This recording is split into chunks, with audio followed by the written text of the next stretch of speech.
আসসালামু আলাইকুম। শুরু করছি যাত্রাপথ উপন্যাস। লিখেছেন মাসফিত্রা মিমই। পর্ব সংখ্যা ১৩। পূর্বাকাশে সূর্যের আভা ছড়াতেই ধীরে ধীরে সজাগ হয়ে উঠেছে গ্রামীণ জনজীবন। গাছের পাতার নরণচরণ নেই। সকাল হলেও কপালে জমেছে বিন্দু বিন্দু ঘাম। শাড়ির আঁচল কোমরে গোজে উঠানের মাঝখানে এক ঝাঁক হাঁসদের খাবার দিচ্ছেন মর্জিনা। হাঁসগুলো প্যাক প্যাক শব্দ তুলে ছুটেছে তার পায়ের ধারে।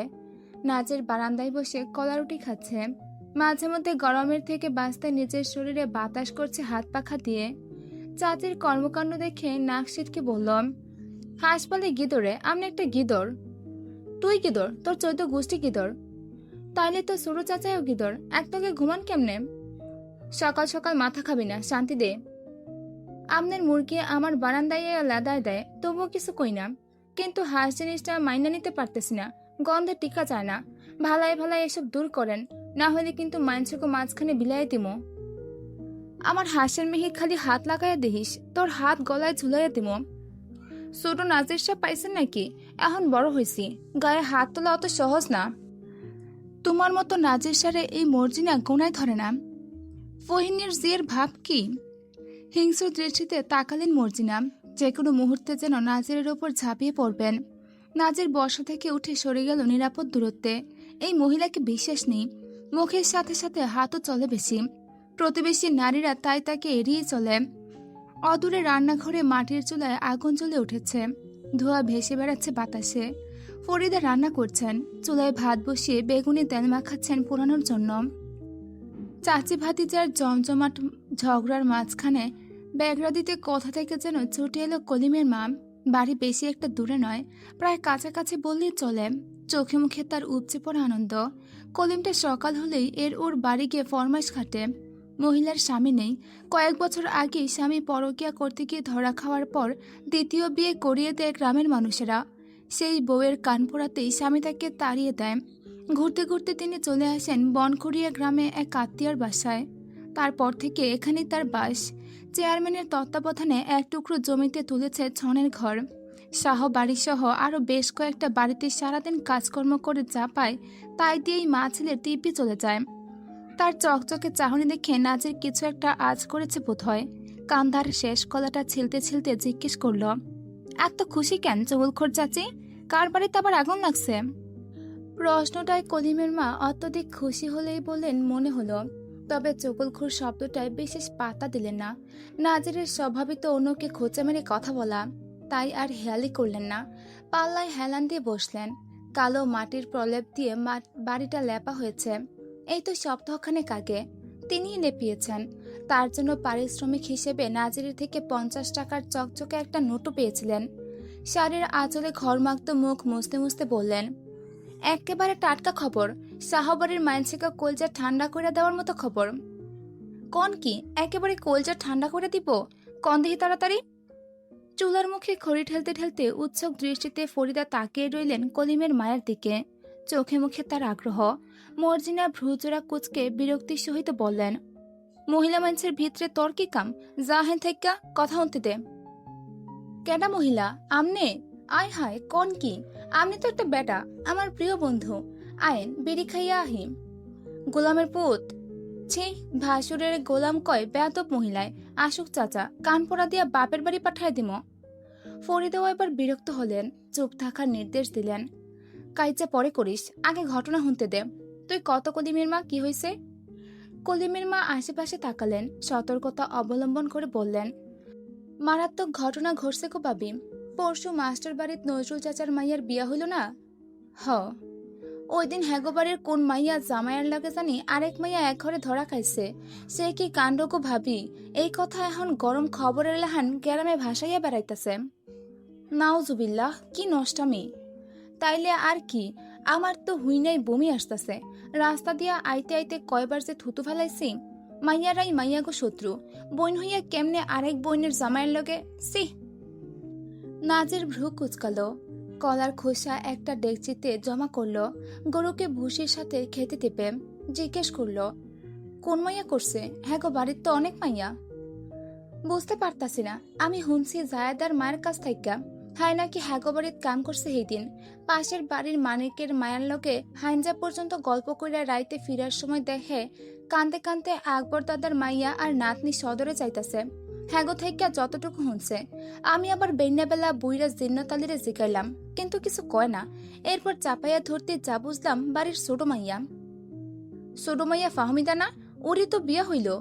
মর্জিনা বললেন, আরো একটা আছে তো, ওইটা এনে থাহে না, কই থাহে জানি না। আরো একটা আছে? নাজির বলে উঠল, হাও আছে, কাশিমের মাইয়া, এনে থাহে না, নানার বাড়ি থাহে। ওইটা নাকি চাচি? কলিমের মা ভাবলেন কিছুক্ষণ, সন্দেহ নিয়ে বললেন, বুঝতাছি না, নাম কয় নাই, তবে হামলাইয়া রাখবো কয়দিন, গর্ত থেকে হাফ টাইনে ঠিকই বাইর করবো, মাত্র তো সকাল হইল। মনে হয় না ওই মাইয়াই করব। তুই নিশ্চিত কেমনে? মর্জিনার চোখে মুখে সন্দেহ। কইলাম না, মাইয়ার আমি দেখছি। কথায়ও কইছি, ডাঙ্গর হইলেও বয়সে আর হাব ভাবে পোলাপাইন মানো, বেডা লইয়া আকাম কুকাম কি করব? ওইটার সময় হইলে টের পাওয়া যাইব। হ্যাঁ গো, বাড়ির সব কয়টার মধ্যে বিষ। দেখলি না কয়দিন আগে কেমনে আমগো পারভেজে ফাঁসাইল? মর্জিনা বললেন। তাদের সঙ্গে তর্ক বিতর্কে আর গেল না নাজির। তার মতে মহিলা মানুষদের সঙ্গে তর্ক যত কম করা যায় ততই ভালো। তাই ওখানে আর দাঁড়ালো না, ডেকচি আর কাচে নিয়ে চলে গেল নামার ক্ষেতের দিকে।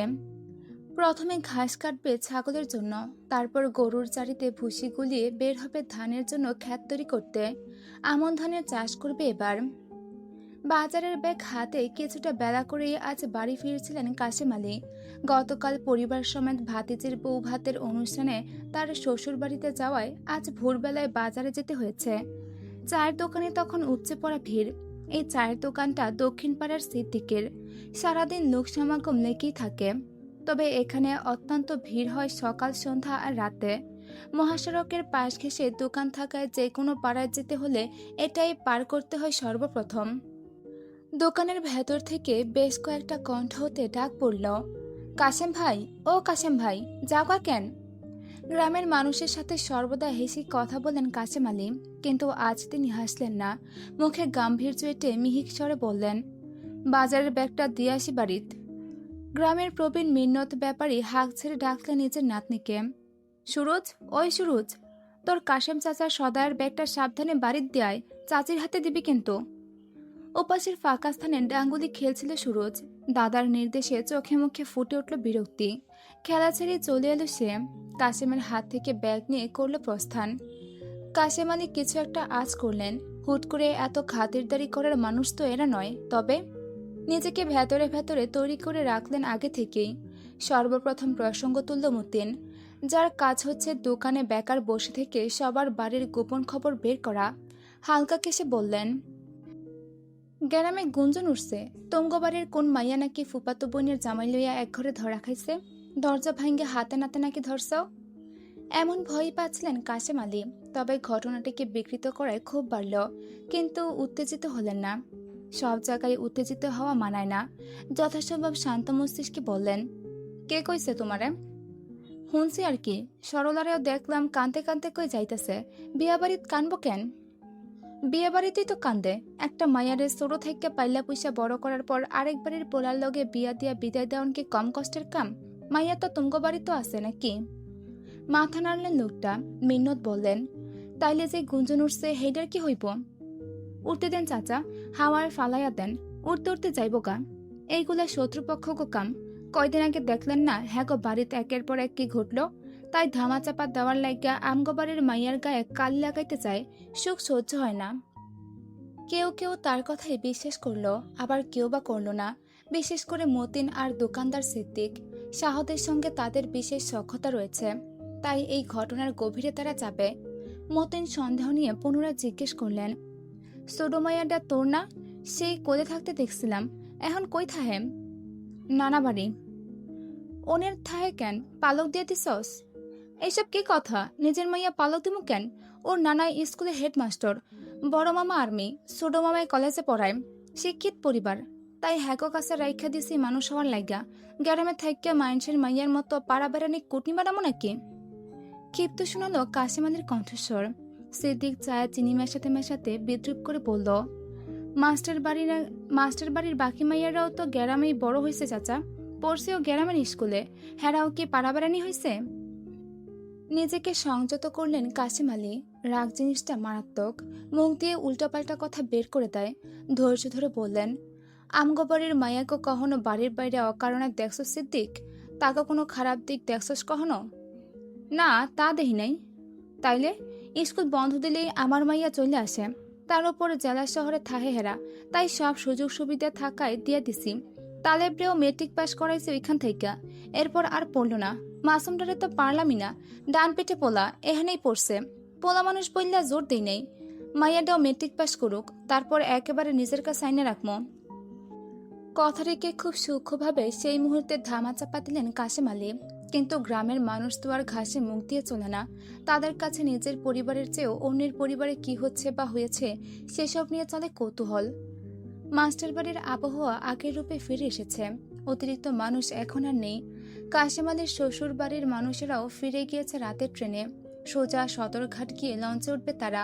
মিস্ত্রিকে কাশেম আলী তাদের সাথে দেননি, বলেছেন আপাতত এখানে সবার মধ্যে থেকে সুস্থ হোক, তারপর না হয় মাসুম বা তালেব গিয়ে দিয়ে আসবে। জানালার পাশে উদাস হয়ে আকাশবাণী ফ্যাল নয়নে চেয়ে বসে আছে মিস্ত্রি। চঞ্চল মেয়েটা দুদিন ধরে হাসে না, ফল গাছে ঢিল ছুড়ে না, কাউকে বিরক্ত করে না সুজাতার সাথে খেলা। সুজাতা দিনে বারবার ঘুরে যায়, ফুফু ফুফু করে গান ঝালাপালা করে দেয়, তবুও ধমক বা চিমটি খায় না। এই নিয়ে মা, চাচি, ভাবি বেশ কয়েকবার সকালে নাস্তা নিয়ে তার পাশে দিয়ে ঘুরে গিয়েছে, অথচ সাড়া পায়নি। এত ছোট মেয়েটার সাথে এমন অনাকাঙ্ক্ষিত নোংরা ঘটনা ঘটার পর সে কি আর ঠিক থাকতে পারে? তদুপরি তার জন্যই তো বাবা মায়ের বিছানা হয়েছে আলাদা। তার ভাবনার মধ্যেই ঘরে এলো মাসুম। সেই সকালে গিয়ে বাজারে ভাতের হোটেল থেকে কিনে এনেছে সবজি পরোটা, সাথে মায়ের হাতের ভাজা ডিম। এই খাবার বোনের ভীষণ প্রিয়। বিছানায় উঠে সে বসলো প্রথমে, রুটি ছেড়ে সবজি মাখিয়ে টানলো বোনের চুল, খোঁচা দিয়ে বলল, কেড়ে ডাইনি, কি ভাবস? খাস নাই কেন? বিরহ লাগছে? আজ আর ঝগড়া করলো না মিশ্রি। ভাইদের মধ্যে তার ভাব মাসুমের সাথে বেশি। দুজনের বয়সের পার্থক্য 10, তবুও দুটোতে মিলে এমন করে যেন পিঠাপিঠি। বোনটা মাসুমেরও প্রাণ। এই যে গতকাল যখন সে বউ ভাতের অনুষ্ঠানে বোনকে দেখতে পেল না, তখন কত প্রশ্ন মা চাচাকে করলো। তারপর বিয়ে বাড়ি সব ঘটনা শোনার পর হয়ে উঠেছিল ভয়ঙ্কর। খুন চেপে বসেছিল মাথায়। শেষমেশ চাচা দাদা তাকে বুঝিয়ে থামিয়েছে। তালেবের সাথে আবার মিস্ত্রির বয়সের পার্থক্য 15। বড় ভাই তাকে ভালোবাসলেও কোনো অজানা কারণে মিস্ত্রি তাকে ভয় পায়, চলেও মান্য করে। যত আবদার সব তার বাবা আর ছোট ভাইয়ের কাছে। ভাইয়ের হাত থেকে নিজের চুল ছাড়িয়ে বসে রইল মেয়েটি। মাসুম বাম হাত দিয়ে গাল দুটো চেপে ধরে নিজের দিকে ফিরিয়ে মুখের ভেতর খাবার ঠুসে দিয়ে বলল, ওইসব আর ভাবিস না তো, ভুল্লা যা। যত ভাববি তত স্বাভাবিক হইতে পারবি না। আমগো মিস্ত্রি কি এত দুর্বল? এই শিক্ষা দিছি তোরে? এই পর্যায়ে এসে ফুপিয়ে কেঁদে উঠল মিস্ত্রি, মাথা ঠেকালো ভাইয়ের বাহুতে, নাক টেনে বলল, ওই ওই লোকটা আমার সাথে। চুপ, বলছি না ওই প্রসঙ্গে আর কোনো কথা না।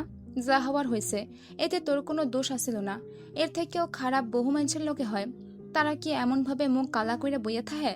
থাহে না, বরং জীবনে আগাইয়া যায়। না খাইয়া নিজের কষ্ট দেওয়ার মানে আছে? কোনো মানে নাই। মুখেরটা শেষ হয়েছে? হা কর দেখি। থালার সব খাওন শেষ করে বাহিরে চল। তাহলে শ্বাস খাবি? গাছে অনেকগুলা হয়েছে দেখলাম। বাহিরে যাব না। একটা দিমু, তাড়াতাড়ি খা, কাজ আছে আমার। বাধ্য মেয়ের মতো খেয়ে নিল মিস্ত্রি। আরো বিভিন্ন কথা বলে মাসুম তাকে ভোলাতে লাগলো। পর্দার আড়ালে দাঁড়িয়ে সেসব দেখে স্বস্তির নিঃশ্বাস ফেললেন কাশেম আলী। বিশ্ববিদ্যালয়ের হল ছেড়ে ছুড়ে নওশাদের ঠাঁই হয়েছে স্ত্রীকে নিয়ে স্ত্রীর বাপের বাড়ি। নিজেকে এই মুহূর্তে ঘর জামাই মনে হচ্ছে তার, যদিও মনে হওয়ার কিছু নেই। বাস্তবে এখন থেকে সে ঘর জামাই। লিলির বাপের বাড়ি হাতির চিলে, দোতলা বিশিষ্ট নতুন দালান। ওপরের তলায় বাবা মা লিলি সহ তার মেজ ভাইয়ের বাস, আর নিচতলায় বাস স্ত্রী নিয়ে ছোট ভাইয়ের। বড় ভাই স্ত্রী সন্তান নিয়ে থাকেন কানাডা। ধনী শ্বশুর বাড়ির বিলাসিতা আর নিয়ম কানুনের ভেতরে যেন কিছুতেই নিজেকে মানিয়ে নিতে পারছে না নওশাদ।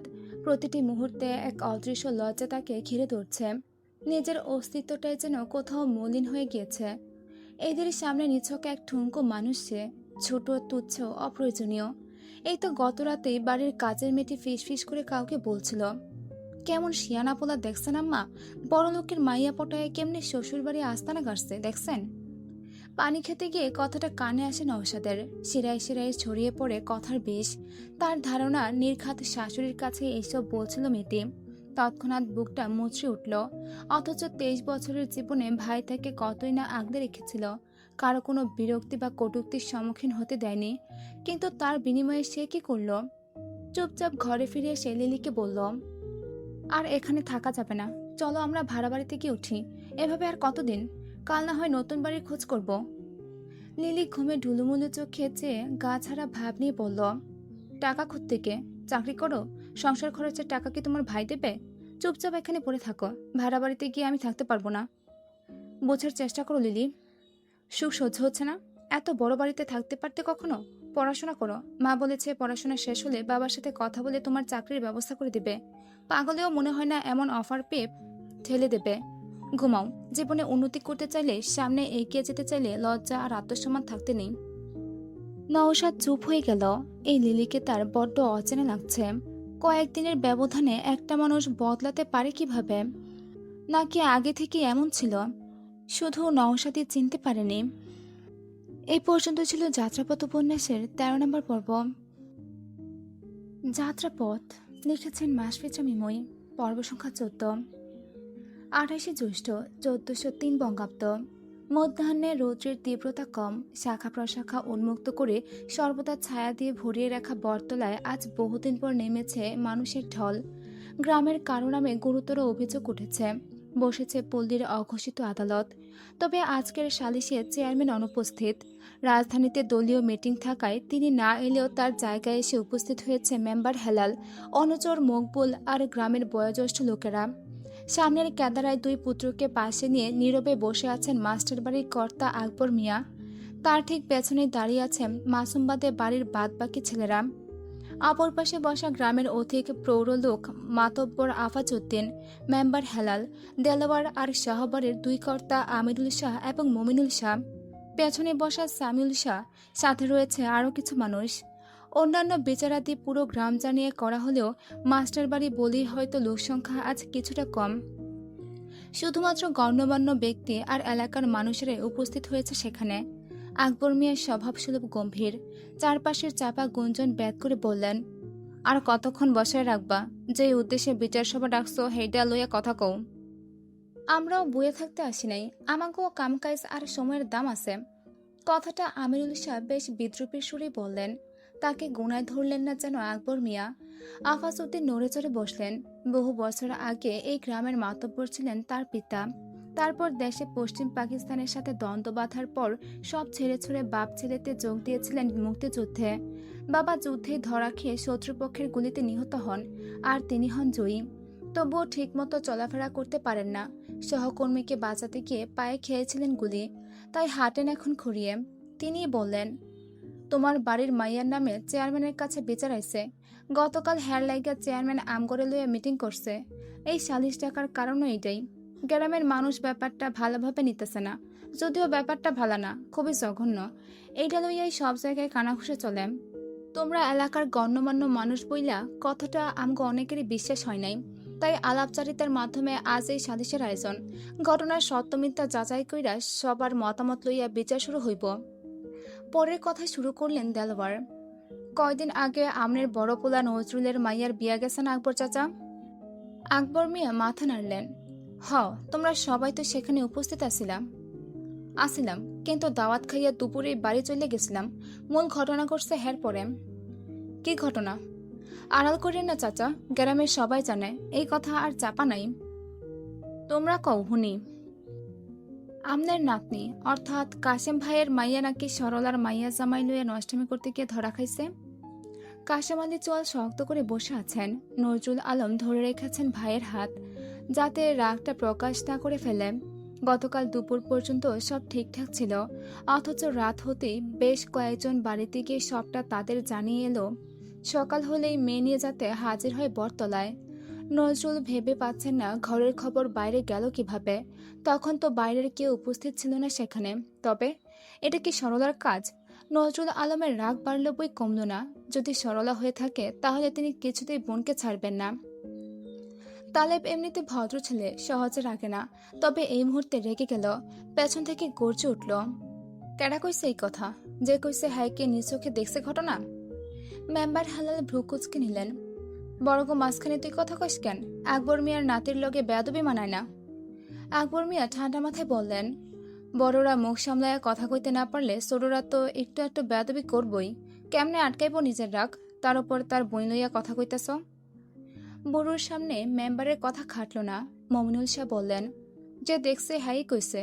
সরলার মাইয়া জামাইয়ের কবজিতে গুলি লাগছে। জয়নালের টেম্পোতে কইরা সদরে লইয়া যাওয়ার সময় অনেকেই দেখছে। কারো তো আর অজানা না যে মাস্টার বাড়ির কর্তার কাছে শুধু শিকারের বন্দুক আছে। কেমন হয়েছিল যে নাতিন জামাইরে সে গুলি মারছে? ঘরের কথা লইয়া পরমাইন ছেড়ে কৈফিয়ত দিতে বাধ্য না। যদি ভুল কিছু কইরা থাকি তাইলে পুলিশে নালিশ করলো না কেন? পুলিশ তো আর আমার কথাই চলে না। কথায় যুক্তি আছে, তাই সকলে মাথা নাড়ল। গুলি খেয়ে সে যে জামিল গেল, তারপর সব ঠান্ডা। থানায় কোনো ধরনের অভিযোগ দায়ের করেনি। কে চায় ঝামেলা বাড়িয়ে নিজে ফাঁসতে? আমিরুল শাহর তা পছন্দ হলো না একদম। তাদের মান সম্মান ডুবানোই তো তার ইচ্ছে। চেয়ারম্যানকে ভালো করে পূর্বে তা বলে রেখেছিলেন। শালা কি বোঝায়নি মেম্বারকে? সরু দৃষ্টিতে হেলালের দিকে তাকাতেই হেলাল ইশারায় আশ্বস্ত করল। ফের বললেন, সরলা নিজ মুখে সিদ্দিকের এই ঘটনা কইছে। কাসেম ভাইয়ের মাইয়া হের মাইয়া জামাইয়ের ফাঁসাইছে। মাইয়া নাকি চরিত্রের দোষও আছে। এর লাগে কি দাদার বাড়ি রেখা নানার বাড়ি থাহে? কই সরলা, ডাকেন তারে। যা কোয়ার সামনে আইয়া কুক। মাইয়া যেখানে ইচ্ছা সেখানে থাকুক, তাতে কার বাপের কি? কাসেম আলী তেজিওয়ান কণ্ঠে বললেন, বিচারে রাখলে কিন্তু চলবো না ভাই। অপরাধী এখন আমনের মাইয়া। সবাই সিসি করতেছে, রাস্তায় বাইর হইতে পারবো? নজরুল আলম ফের ইশারা করলেন ভাইকে। চুপ থাকার নির্দেশ দিলেন। তিনি আর বাবা যে আছেন তা বোঝালেন।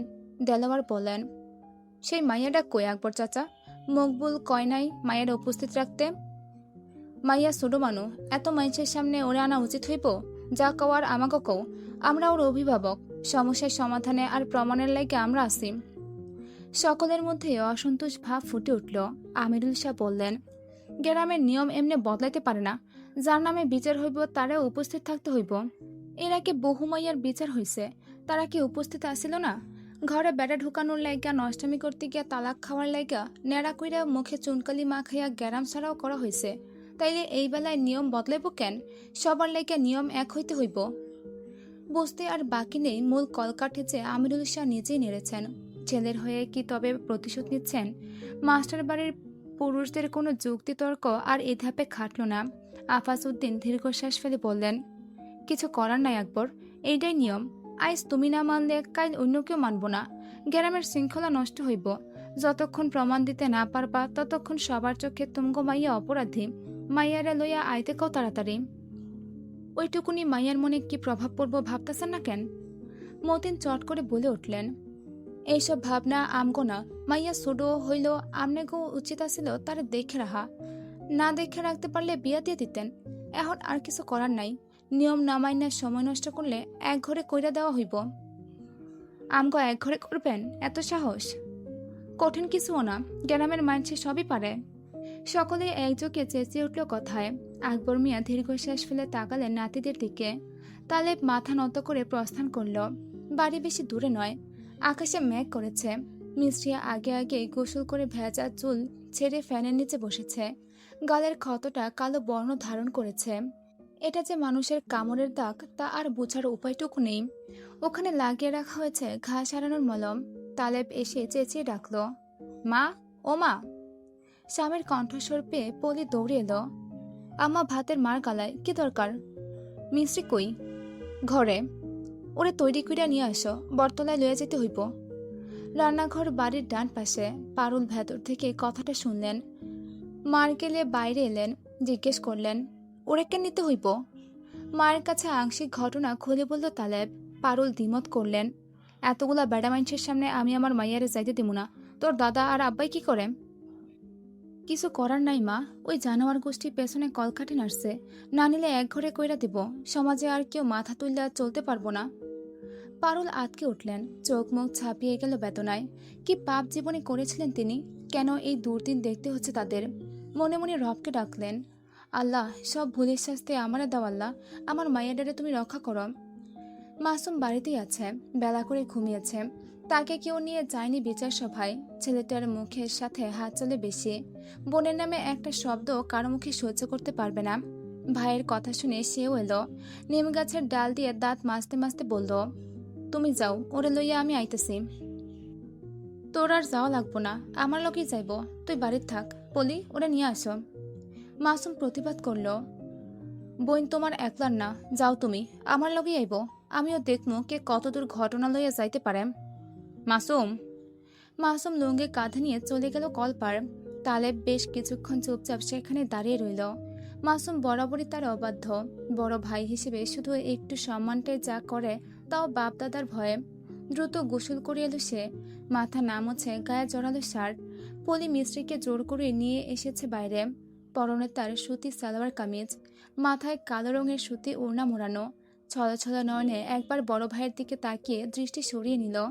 মাসুম তার হাতটা নিজের হাতের মুঠোয় ধরে বলল, চল দেখে আসি খয়রাতের পোলারা কি কয়। ভয় পাইস না, আমি আসি তোর লগে। কিছুটা আশ্বস্ত হলো সে। অপর হাত দিয়ে শক্ত করে ধরল ভাইয়ের হাত। তালেব নীরবে তাদের ভাই বোনের বন্ধন দেখে, অথচ বোনটা আজ পর্যন্ত তার সঙ্গে এতটুকু স্বস্তিও পেল না। তাই আগে আগে হাঁটা ধরল।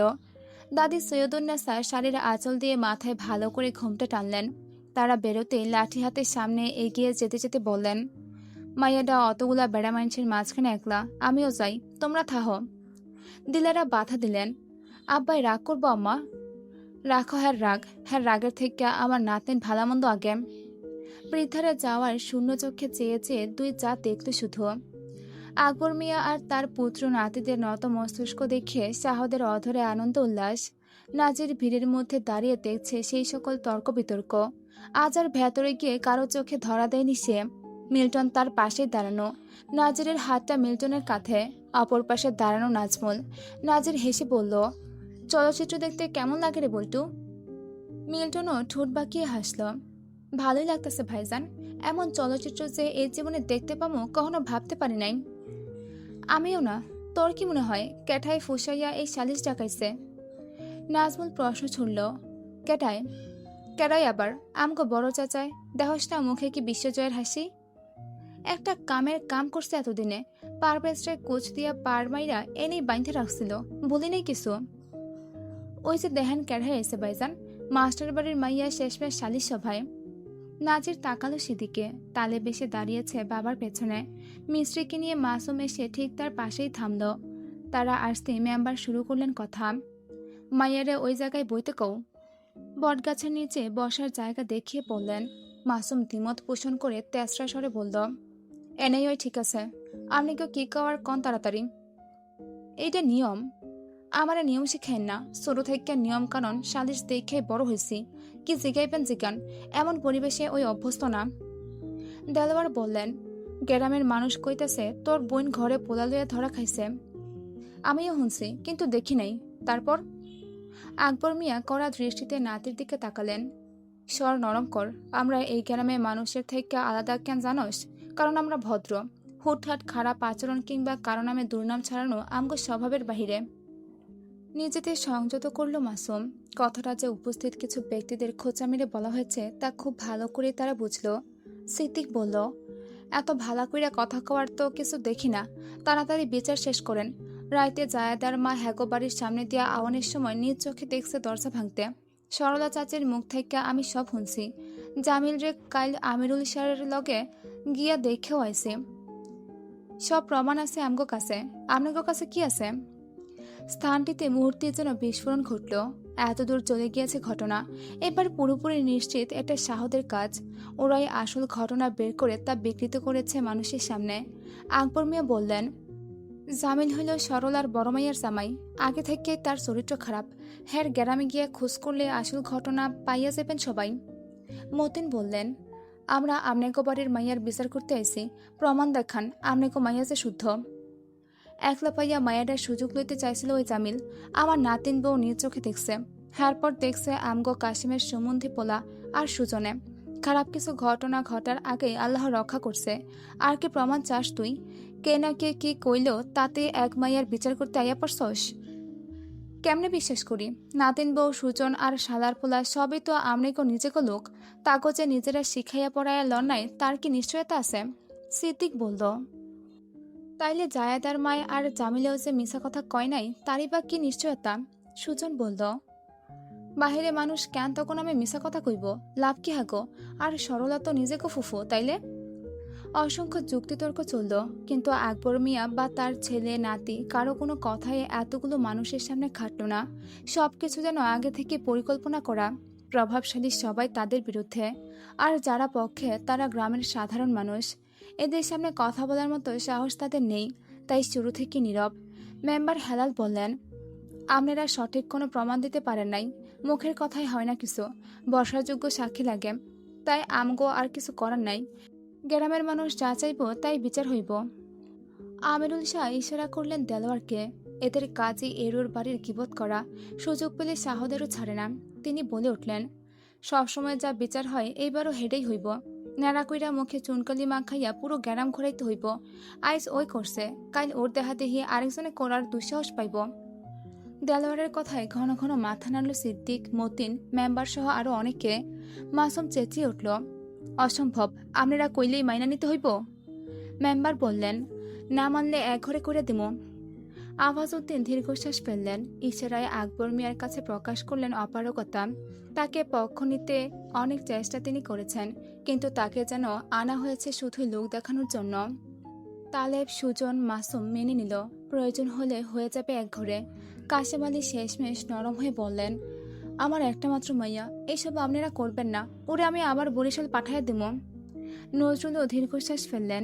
নাজিরের দৃষ্টি স্থির হলো মাসুমের পেছনে লুকিয়ে থাকা মেয়েটির দিকে, যে এই বিচার সভার অপরাধী আজ। ভয়ার্ত দৃষ্টিতে আশেপাশে তাকাচ্ছে মেয়েটি, শক্ত করে ধরে আছে ভাইয়ের পরিহিত শার্টের একটি অংশ। ধীরে ধীরে নাজিরের অধরের হাসি বিলীন হয়ে এলো, সব আনন্দ মিলিয়ে গেল কোথাও। আর ভালো লাগছে না।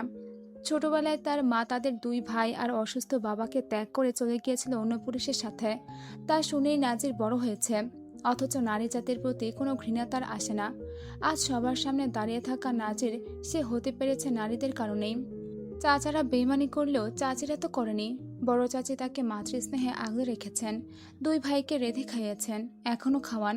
আর ছোট চাচি, তার সঙ্গে সাপে নেউলের সম্পর্ক হলেও এই মহিলা ছোটবেলায় বহুবার মেরে ধরে মাঠ দিয়ে বাঁশের কঞ্চি দিয়ে তার পেছু পেছু ছুটে খারাপ পথে যাওয়ার আগেই সেখান থেকে সরিয়ে এনেছিল। নইলে সেও তো আজ পড়ে থাকতো কোনো অলিতে গলিতে নেশারি বা জুয়ারি হয়ে। এই মেয়েটার জন্য আচমকাই নাজিরের খারাপ লাগা কাজ করছে। ভেতরের ভালো আত্মাটা জেগে উঠেছে বোধহয়। যে কয়েকবার সাক্ষাৎ হয়েছে তাতে মেয়েটিকে সরল বলেই মনে হয়েছে। নাজির তো খুব ভালো করেই মানুষ চেনে।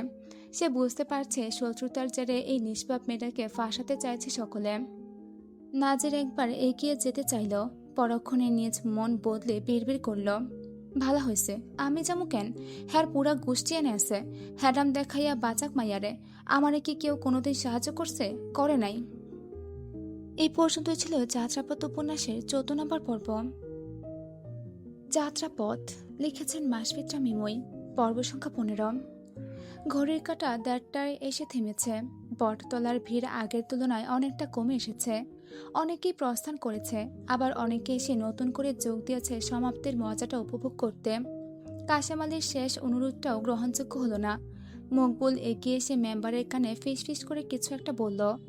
একে অপরের মধ্যে বেশ কিছুক্ষণ চলল গম্ভীর আলোচনা। নাজির বিরক্ত হয়ে চলে যাওয়ার জন্য পা বাড়ালো বাড়ির দিকে। গোসল সেরে বাজারে কীটনাশক কিনতে যেতে হবে, গতকাল জমিতে দিতে গিয়ে শেষ হয়ে গিয়েছে পুরোটা। মিল্টন তাকে ডাকলো, কই যান ভাইজান, শেষটা দেখবেন না? মজা তো এখনই শুরু হইব। না তুই দেখ, ভাল লাগে না আর। দু কদম সামনে এগোতে কানে আসে মেম্বারের গম্ভীর স্বর, আপাতত সব কথাবার্তা এখানেই শেষ। গ্রামের সবার মতামতের ভিত্তিতে সিদ্ধান্ত নেওয়া হয়েছে যে কাশেম আলীর চরিত্রহীন মাইয়ার মুখে চুনকালি মাখাইয়া তারে সারা গ্রাম ঘুরানো হইব। তাইলে এর থেকে গ্রামের বাকি মাইয়ারাও শিক্ষা পাইব। তারপর আমনেগো মাইয়া গ্রামে রাখবেন নাকি রাখবেন না, হেডা আমনেগো ব্যাপার। এতে চেয়ারম্যান সাহেবেরও মত আছে আশা করি। কেউ সিদ্ধান্ত না মানলে তারেও এক ঘরে কইরা দেওয়া হইব। এক ঘরে মানে বুঝেন তো, রাস্তাঘাট মসজিদ কিছুই ব্যবহার করতে পারবেন না, এক কথায় সমাজ ছাড়া। এখন আপনারা কি করবেন তাড়াতাড়ি কন, আজকেই মতামত জানাইতে হইব। জুয়ান মর্দরা রাগে ফুঁসলেও প্রবীণরা নীরব। সব দিক দিয়ে আটকে ফেলা হয়েছে তাদের। বুদ্ধিমান আকবর মেয়েও ভাবতে বসলেন কি করবেন। এর থেকে মেয়েটাকে নানার সাথে পাঠিয়ে দিলেই হতো। আজ তাহলে এই দিন দেখতে হতো না। কিছু একটা করে ঠিক পরিস্থিতির সামনে নিতেন, কিন্তু এখন তা সম্ভব নয়। পুত্রের ওপরে এই মুহূর্তে ভীষণ রাগ হচ্ছে বুড়োর। ভাবনার মধ্যে আচমকা শোনা গেল এক পুরুষালী কণ্ঠস্বর। গ্রামের সবার মতামত মানে? কই, আমার মতামত তো নেওয়া হইল না, তাই এই বিচার আমি মানি না। সকলের হাস্যোজ্জ্বল মুখে বিস্ময় ভর করল। দৃষ্টি গিয়ে স্থির হলো ভিড় ঠেলে এগিয়ে আসা নাজিরের দিকে। নাজির ভেবেছিল মাস্টার বাড়ির পুরুষরাই হয়তো উপস্থিত ঘটনাটি কোনোভাবে সামলে নিতে পারবে, কিন্তু না, তারা তো এক একটা অকর্মার ঢেকে, বরং পারে শুধু শাহদের সঙ্গেই। হাতের ইশারায় মিল্টনকেও সে ডাকল। মিল্টন আসতেই ঘাড়ে হাত রেখে জিজ্ঞেস করল, কেউ তোর মতামত নিছে রে বল্টু? তুই হ্যাগলগে একমত? মিল্টন আমতামতা করল, তার আবার মতামত কিসের? নাজির ভাইজান যেদিকে সেও সেই দিকে, তাই মাথা নাড়িয়ে বলল, একদম না। নাজির হাসল, দেখছেন, ওইও একমত না। ওই নাজমুল, তুই একমত? নাজমুল ভরকে গেল। প্রথমে চোখ গেল বাপ চাচার দিকে। নাজিরের সাথে সাথে তাদের দৃষ্টিও ঘুরে এসে তার দিকেই পড়েছে। তাই কি বলবে বুঝতে পারল না সে। উত্তর না হলে তার বাপ পেটাবে, আর হ্যাঁ হলে নাজির পেটাবে। কিছুক্ষণ চুপ করে দাঁড়িয়ে রইল। অনেক ভেবেচিন্তে দেখল দুদিন পালিয়ে থাকলে বাপ কিছু করতে পারবে না, পরে সব ভুলে যাবে। কিন্তু নাজির ভুলবে না, ঠিক খুঁজে বের করে ঠেঙ্গাবে। তাই বিচক্ষণের মতো বলল, কেউ তো মতামতই নেয় নাই, কেমনে একমত হমো? নাজির সন্তুষ্ট হলো। নিজের মতো পাকা স্থানে গিয়ে পায়ের উপর পা তুলে বসল। আকবর মিয়া সহ কেউই বুঝতে পারছে না এই ছেলের মতলব কি, চায় কি সে। তার তো খুশি হওয়ার উচিত। আমিনুল শাহ চাপা সরে বললেন, মাঝখানে বাম হাতে ঢুকানো তোর স্বভাব, বাড়ির যা, এনে কোনো কাম নাই। বাম হাত? আমি তো পুরা শরীর ঢুকাই দিছি। থেমে ফের বলল, যেহেতু আমার আব্বা ঘর থেকে বাইর হইতে পারে না, আর আমিও প্রাপ্তবয়স্ক, তাই গ্রামের সবকিছুতে থাকার অধিকার আমার আছে। মতিন কণ্ঠে বিরক্তি নিয়ে বললেন, আমগো মেলা কাম পড়ে আছে, সালিশ শেষ, এইবার শাস্তি হইব, তুই কথা বাড়াইস না তো। মুসলমান হইয়া হিন্দু পাড়ায় গিয়া নেশা করা পোলার বাপের কাছ থেকে এখন নাজির শাহ শিক্ষা নিতে হইব, সে চুপ থাকবো নাকি কথা কইব? আমনের কাম মানি তো দোকানপাট বইয়া অন্যের বাড়ির মাইয়া বউ লইয়া চকলখুরি করা। মতিন হতবম্ব। নাজির ঠোঁট বাঁকিয়ে হাসল। এতক্ষণ অতিরিক্ত উঠতে থাকা সিদ্দিকের দিকে তাকিয়ে বলল, ঘরে বউ রেখা ভাইয়ের অবর্তমানে ভাবের জৈবন জ্বালা মেটানোর সিদ্দিক চাচায় কবে থেকে ন্যায় অন্যায় বুঝতে শিখছেন? পরকীয়ার শাস্তি তো পাথর নিক্ষেপ কইরা মাইরা ফেলা। আমনে বাইচা আছেন কেমনে? আবার বুক ফুলাইয়া সালিশ চাইয়া নিজের মত দেন। এই বেডার মতের লগে ক্যাঠায় একমত, মুখদেহি। উপস্থিত স্থানটি কেমন যেন নিস্তেজ হয়ে পড়ল। সিদ্দিক গর্জে উঠল, তুই দেখছস, মিথ্যা অপবাদ দিলে কিন্তু ভালো হইব না নাজির। আপনি দেখছেন ওই মায়েরা নষ্টমী করতে? লোকে কইছে। আমারও লোকেই কইছে, আপনার প্রতিবেশীরা কইছে, হ্যাঁ মিশা কইব কেন? ডাক্তা গো, আজ শেষ দেখে সারমো। হাসাই ডাকমু? সেতাই না চাচা, বড় বড় চোপা আমার সহ্য হয় না। আমি প্রমাণ দিতে গেলে ঝামেলা হয়ে যাইব, গলায় দড়ি দেওয়া ছাড়া আর কোনো উপায় থাকবো না। বুক ফুলিয়ে এতক্ষণ কথা বলা সিদ্দিক চুপসে গেল আচমকাই, হারিয়ে গেল ভিড়ে। মিন্নত কোমল ছড়ে বললেন, প্রসঙ্গ বদলাস কেন নাজির?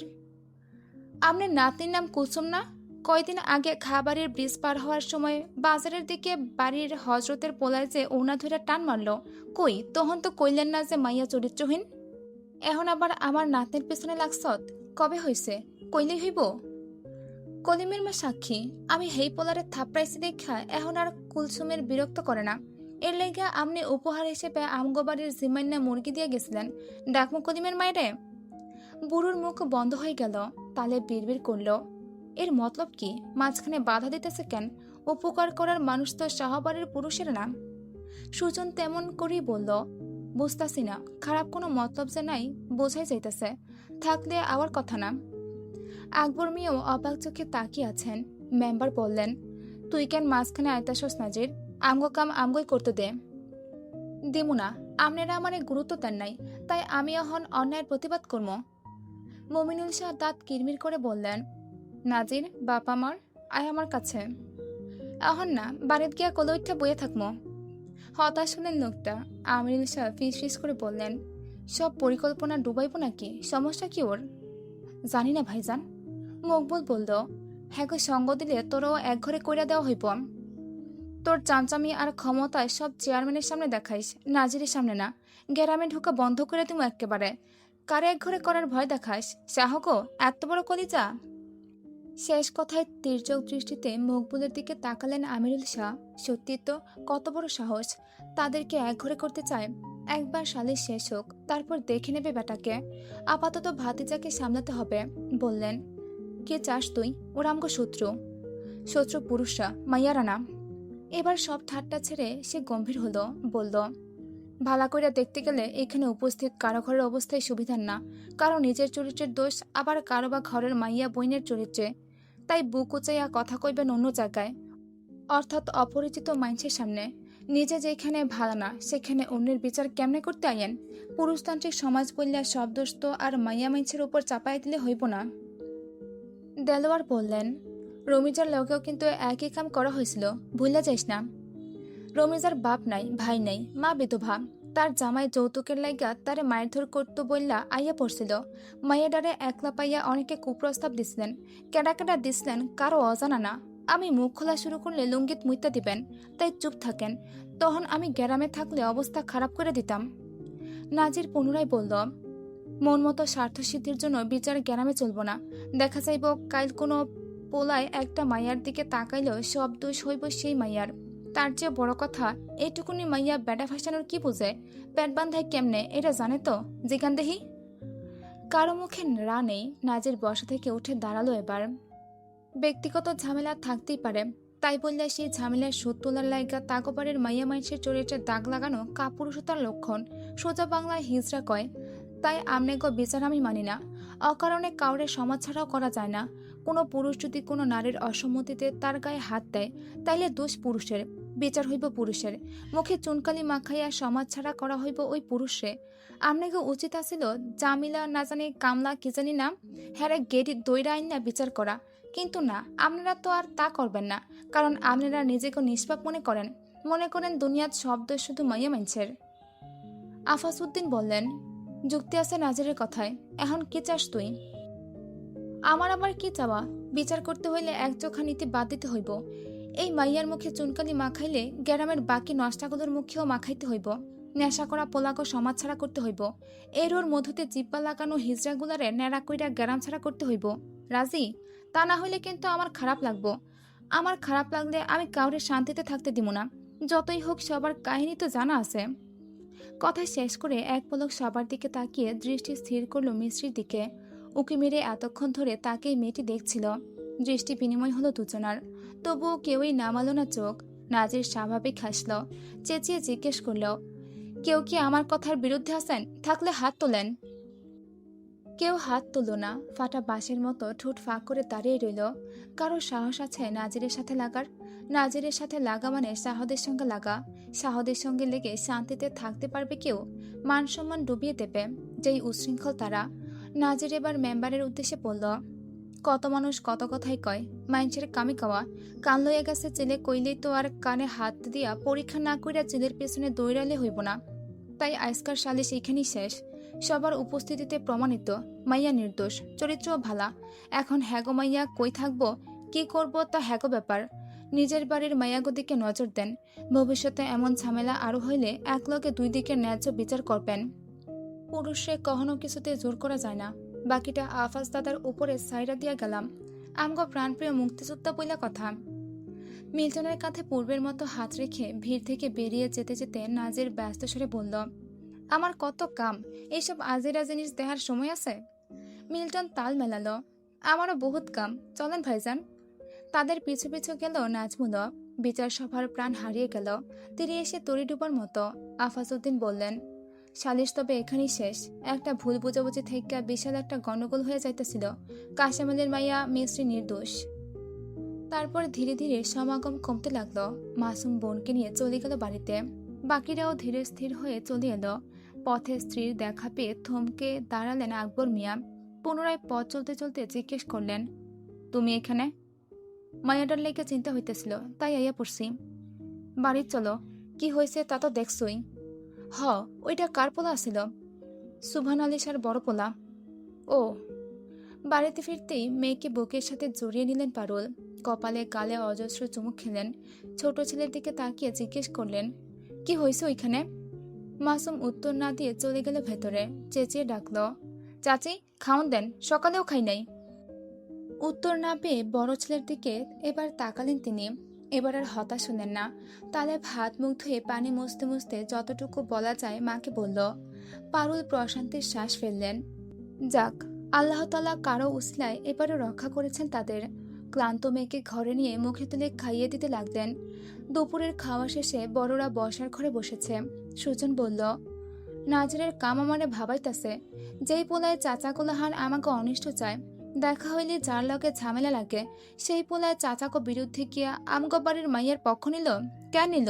এতে লাভ কি ওর? নজরুল আলম ছেলের সঙ্গে একমত পোষণ করে বললেন, আমিও বুঝতাছি না। লাগলে আমগো বাড়ির মাইয়ার গায়ে আচর লাগতো, আমরা সমাজ ছাড়া হইতাম। এতে তো ওকই লাভ আসিল, এটাই তো এতকাল চাইছে। কাশেম চেয়ারে শরীর ছেড়ে বসে আছেন। সব কথা শুনে বললেন, যা ইচ্ছা থাকুক মনে, ওর লোকে কোনো কালেই আমগো শত্রুতা আসিল না। শত্রু বাড়ির পোলা হইলেও ওর লাগে আইস আমার মাইয়া নোংরা গ্রামের নোংরা মানুষের হাত থেকে বাঁচছে। তা না হইলে কি যে হইতো, কাইলে আমি ওরে বরিশাল গিয়ে দিয়াইমো, প্রয়োজন নেই এখানে থাকার। আকবর মিয়া নীরব, কিছু ভাবছেন তিনি। ছোট পুত্রের কথা শ্রবণালীতে পৌঁছাতে ধ্যান ভাঙল। গলা ছেড়ে বললেন, এখন আর কোথাও যাইব না আমার নাতনি, এনেই সবার মধ্যে থাকবো। বিপদ থেকে অপবাদ লইয়া পলাইলে জয় তো সমালোচকই হয়। কিন্তু আব্বা, ওর লেখাপড়া অনেক হইছে, ও আর শিখছে না, পড়তে শিখছে না, এতেই হইব। কয়টা দিন যাক, তারপর ভালা ঘর আর বর দেখা বিয়া দিয়া দিম। পুরো বনখড়িয়া গ্রামের মানুষ আকবর মিয়ার ছোট নাতনির বিয়ে দেখব আর জ্বলব। আজকের এই অসম্মানের প্রতিশোধ আমি নিম, ঠিক নিম। কাউকে কথা বলার সুযোগ না দিয়ে বুড়ো চলে গেলেন ঘরে। বুকে তার প্রতিশোধের আগুন চলছে। এমন অসম্মানিত তিনি হয়েছিলেন বহু বছর আগে একই ব্যক্তির হাতে। এবার সেই ঋণ শোধ করার সময় ও সুযোগ দূর করে এসেছে। শাহবাড়ির পরিবেশ আজ গুমট। নাজির ফিরল বিকেলে। গোয়ালা এসেছে বাড়িতে। দুধের পরিমাণ মেপে গোসল সেরে এলো সে। উঠানের দড়িতে ভেজা লুঙ্গি মেলে দিতে ডাক পড়ল সামিউলের। কাচারি ঘরে আয়, আব্বা ডাকে। এই সময় বাড়িতে কি করো? কুতকুত খেলবি? না, এইসব মাইয়াগো খেলা, আমি পুরুষ মানুষ। চোখ রাঙিয়ে চলে গেল সামিউল। নাজের ঘরে গিয়ে পোশাক পরে এলো। উঠোন পেরোতেই দেখা হলো সুমার সাথে। সুমা তাকে দেখে হেসে বলল, কেমন আছো চাচা? আলহামদুলিল্লাহ ভালা, তুই কখন আইলি? দুপুরে। বেড়ানি শেষ? হ। কাঠাই দিয়ে গেল খালু? আচ্ছা, পরে কথা কই, তোর দাদা ডাকছে, হুইন্না আসি। সুমা সামিউলের বড় কন্যা, বয়স নয়। মায়ের ইচ্ছায় অল্প বয়সে বিয়ে করার ফল। কাচারি ঘরে আসতেই দেখা মিলল পাশাপাশি বসে থাকা দুই চাচার। আহা, কি মিল মুহাব্বত তাদের। নাজির এসে বসলো একটি চেয়ারে। কানে পানি ঢুকেছে। কনিষ্ঠা আঙুল দিয়ে চুলকাতে চুলকাতে বলল, কন কি কইবেন মানিকজোড়া? মমিনুল শাহ ধমকালেন, সারাক্ষণ বেয়াতবি, ঠিক হয়ে বস। আমিনুল শাহ বাধা দিলেন, চুপ থাক, তোর ওপর আমি নারাজ নাজির। কারণ জেনেও নাজির প্রশ্ন ছুড়ল, কেন চাচা যান? এই সুযোগ বারবার আইব? কত কষ্ট কইরা ওই আকবর মিয়ার মাথা হেড করলাম, ওগো বাড়ির মাইয়ারে উচিত শিক্ষা দিতেছিলাম, কিন্তু তুই কিনা মাঝখানে আইয়া সব নষ্ট করে দিলি। মাইয়া টানলেন কেন? ঝামেলা তো বেড়াগো লগে। আমগুলোকে ঝামেলার জেরে যদি হেরা আমগো মাইয়ার বাড়ির মাইয়ার সুমারে কিংবা আমদের মাইয়া আয়েশা আফার চরিত্র ধইরা টান মারে, তাইলে মানবেন? আমগো বাড়ির মাইয়ার লগে হ্যাগো বাড়ির মাইয়ার তুলনা? কেন, সমস্যা কি? আমগো বাড়ির মাইয়া আমগো কাছে যেমন দামি, তেমন পরের বাড়ির মাইয়াও তাগো কাছে দামি। তাছাড়া আমরা উচ্চ বংশীয়। শত্রুপক্ষের দুর্বল জায়গায় হাত দিলে মান সম্মান যাইব। অন্য চিন্তা করেন, তাহলে আমি নিজে পাশে থাকবো। অনেক কিছুই বলার ছিল আমিনুল স্যার, কিন্তু ছেলেটার এসব যুক্তি আর গা ছাড়া হাবভাবের সামনে কিছু বললেন না আর নতুন কোনো চিন্তায় মশগুল হলেন। নাজির উঠে গেল। বাবার ঘরে গতরাত থেকে যাওয়া হয় না। কলিমের মা কতটুকু যত্নাত্তি করে কে জানে। মহিলা যেই ফাঁকিবাজ। এই পর্যন্তই ছিল যাত্রাপথ উপন্যাসের 15 নম্বর পর্ব। নাজির স্যার এরকম যুক্তি পরামর্শ আর ওর বিচক্ষণতা কার কাছে কেমন লেগেছে তা অবশ্যই কমেন্ট করে জানাবেন। আজকের পর্বটা কেমন ছিল তা অবশ্যই কমেন্ট করে জানাবেন, কিন্তু আমার কিন্তু খুব ভালো লেগেছে। কমেন্ট করে আমাকে উৎসাহ দিবেন, তাহলে পরের পর্ব তাড়াতাড়ি পারবেন। আজকের পার্ট এই পর্যন্তই। পরবর্তী পর্বে আবার দেখা হচ্ছে। আল্লাহ হাফেজ।